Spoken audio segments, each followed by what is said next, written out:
So going to get started in the euro. As I mentioned, usually now what we do is the first part of the show. And the morning as soon as we come on, we cover the technicals quickly. We just do a quick overview of the market, those markets that are happening to be moving. Obviously, the euro was.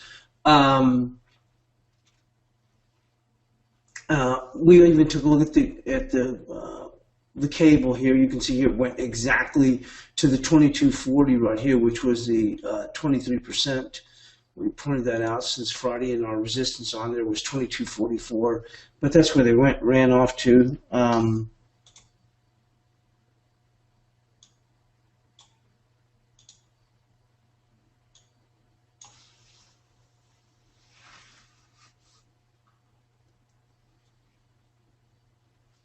So let's go on and move into the euro here. We had resistance on Friday, which was 690. 702 is a 61%.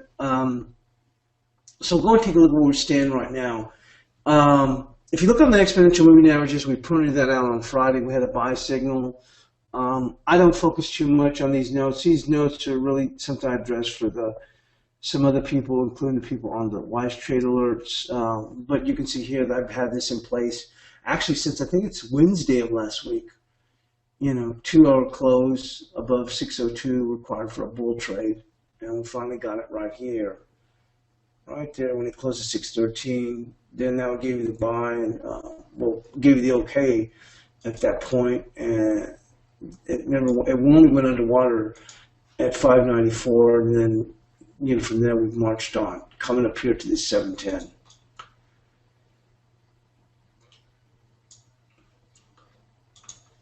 So one of the things that we had looked at, or that we've been talking about for a while, actually been talking about really for over 2 weeks, as it even happened before the previous week, which was the market's hesitancy to move lower. Even not this last Wednesday, but the prior Wednesday when the cash dollar index was making new highs, I thought, okay, well, it's going to move down to 484. And then bounce from there, move up, and then but ultimately probably end up making a trip towards 450.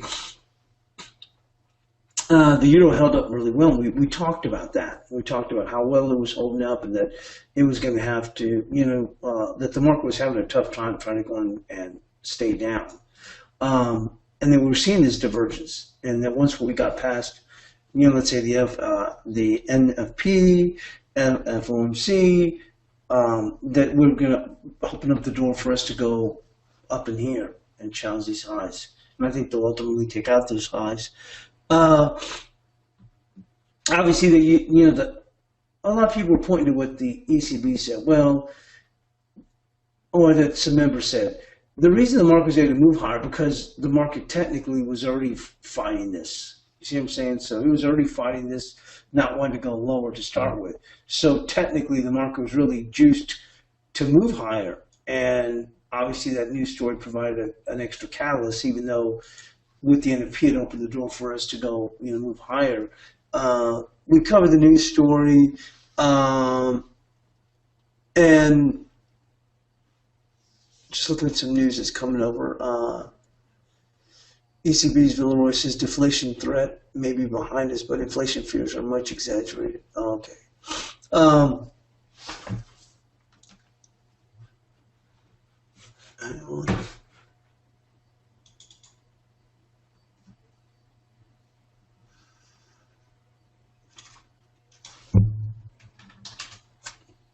That goes for those people that might be saying, oh, you know what, they're ready to hike. Well, Villeroy says not so fast.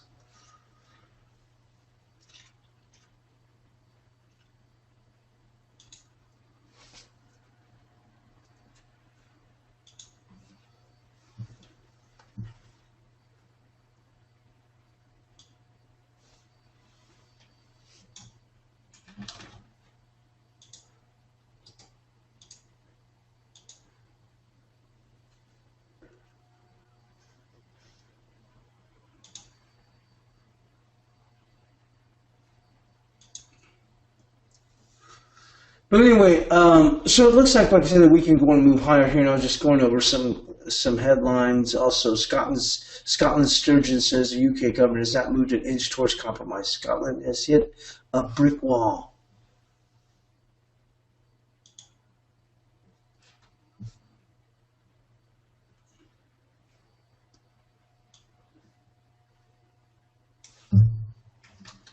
Let me be causing a little bit of movement here in the cable.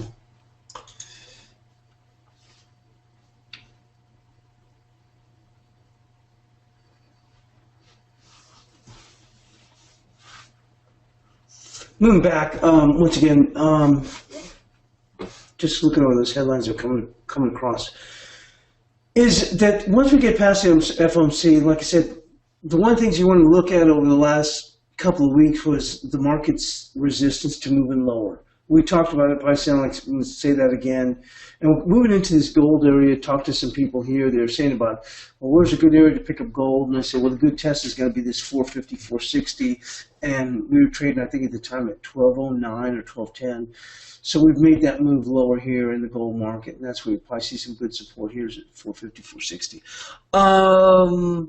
But anyway, you have to look at it in totality in the sense that it's held up really well. So that's one of the reasons why it was able to spark higher on those rumors that they may look to raise interest rates before they finish doing all the bond purchases in the euro. So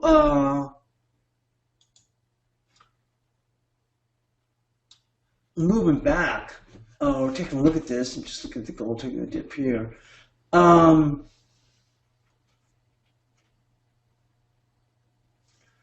I'm looking for us to go on and continue to move higher once it gets past the FOMC. The key will be, is as they were saying, will they look to raise more often? And I don't think that's the case.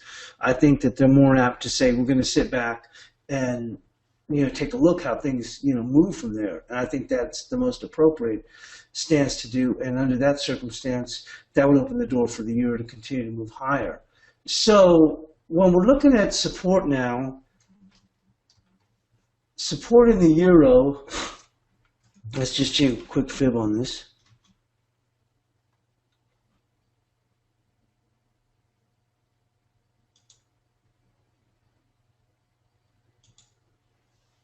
The 38% will come at 630. And I think we have to go with that, the 630. And there was this little breakout area here anyway. It's a ways down, but I think that's realistic for here, for the euro, for 630. So we'll go marked off as support. We had wide ranges, if you remember, for NFP.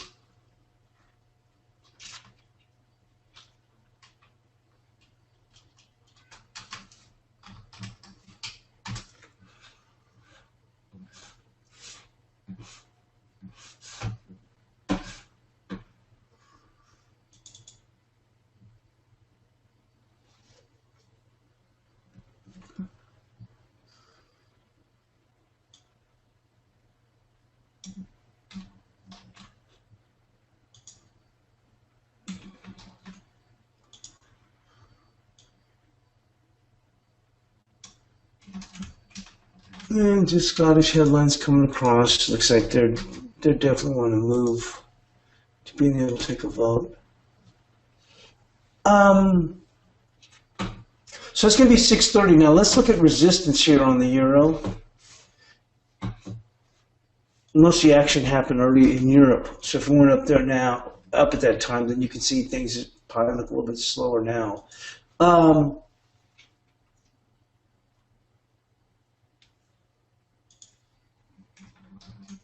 Resistance, and let's go and mark that off here. We had that. Didn't mark it off.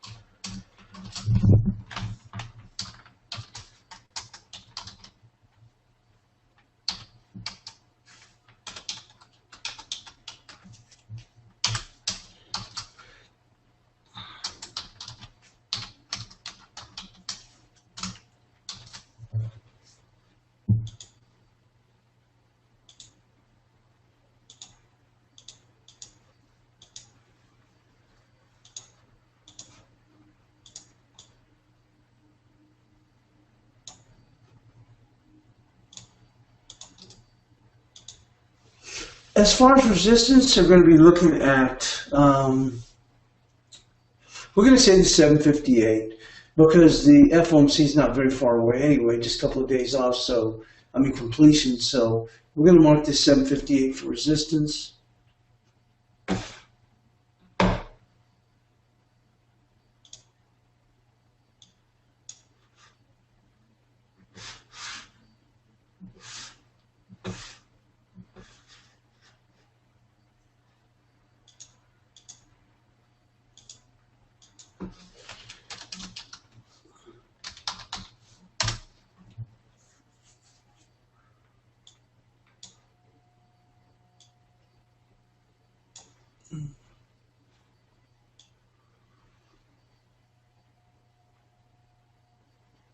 And we can't say that it's bearish anymore, but we would say it was range. So we're going to put range because I don't think it's realistic to say it's bearish after we've taken out the 630. So we'll call it a range.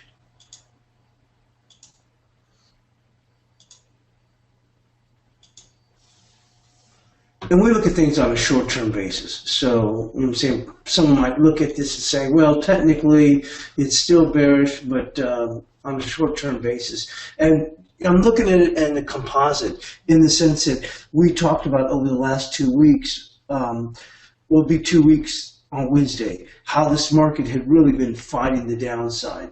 So, like I said, when you look at it in totality, you can see how this market really has held up really well.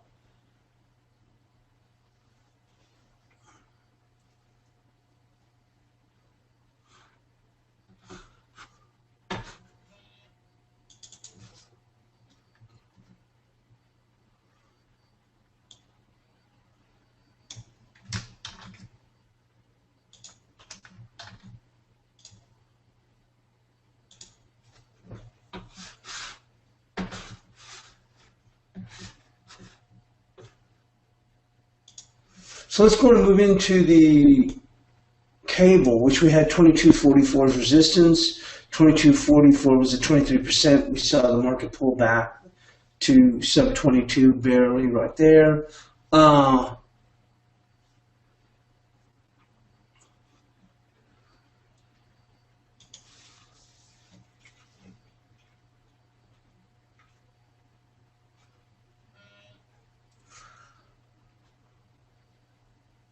So we're going to keep the resistance pretty tight. And I'm going to say go with resistance right there, which is going to be 2288. We now got the big old bias pivot here at 2362. But for right now,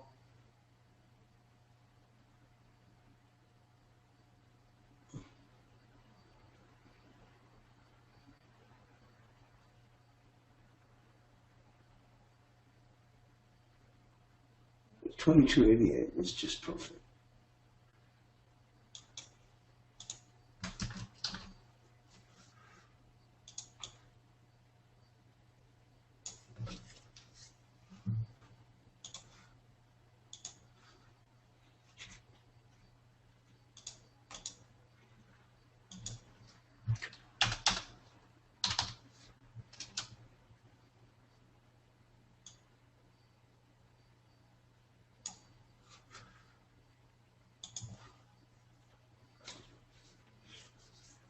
We talked about this area. Remember here, we always say cable loves 78%. So get rid of this for right now. No, we'll leave it there, I guess, for now, just for perspective.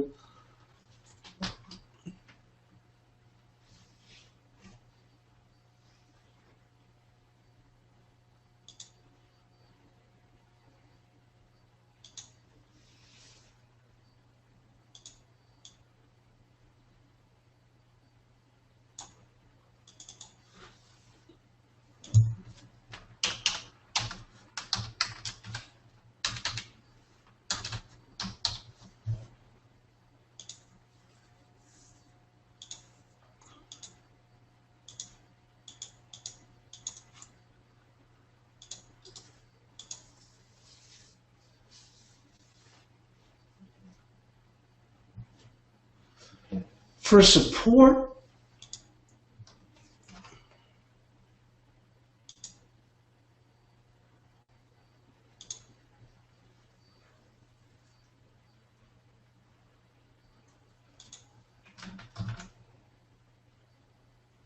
would it be 21.42?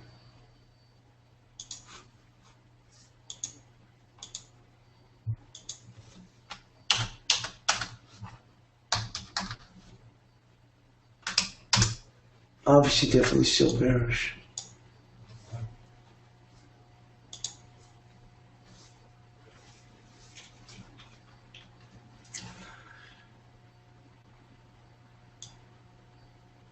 And we're going to move into the Aussie.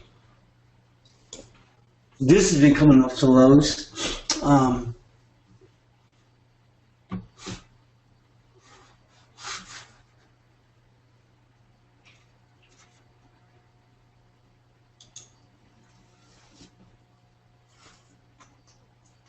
We had a resistance at 75.90 on the bias chart, and the high was 75.88. Resistance at this point would be right there on the bias chart, 76.16.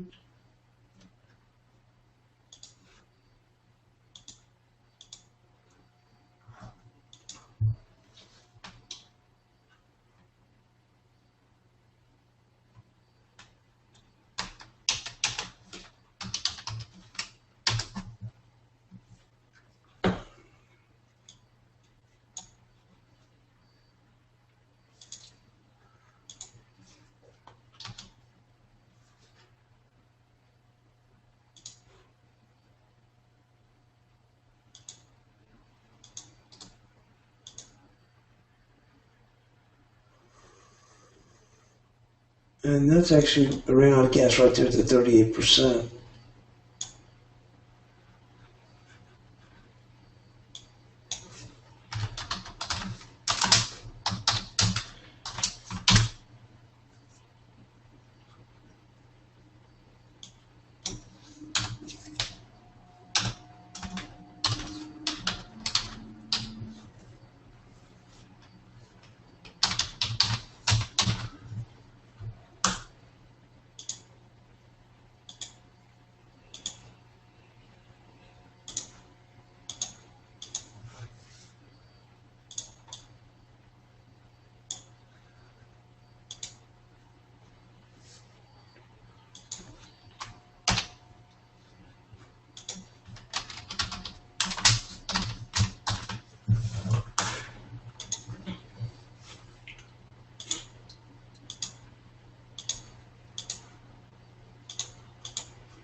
As far as support,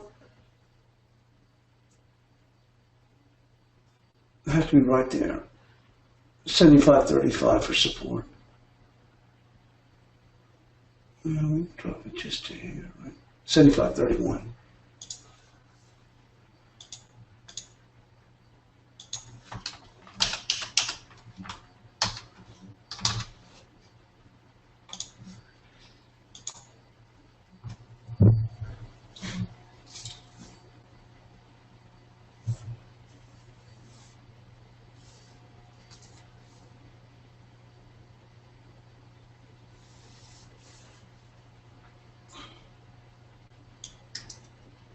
And let's go in here into the QE.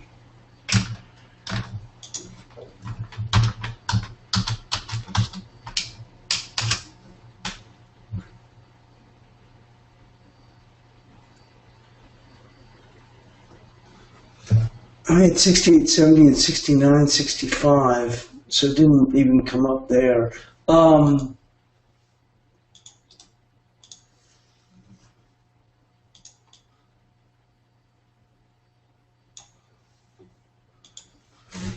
We'll keep the 69.76 as resistance.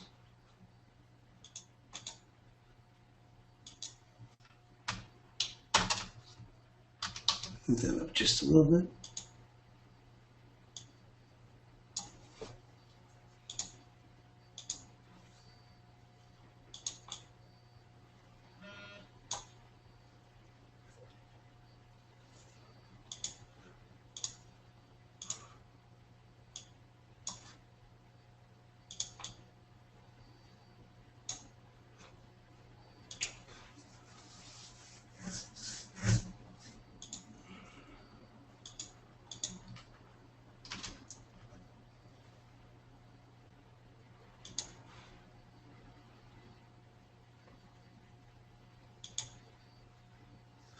70.05 would be the 23%, so we're going to go mark that off.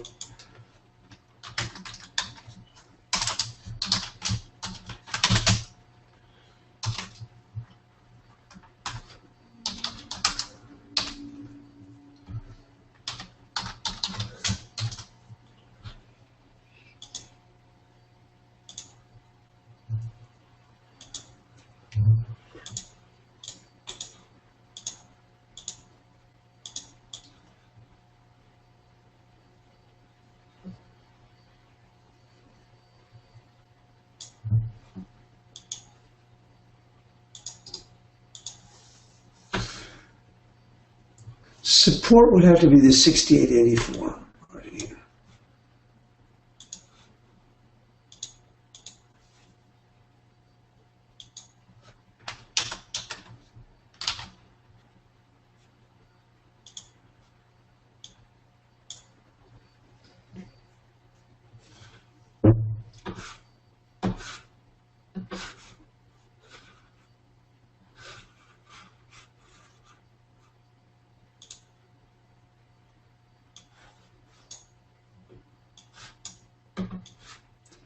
And we'll be back on break, and we'll go on and cover the other pairs. Thanks for joining us here on the Morning Edge.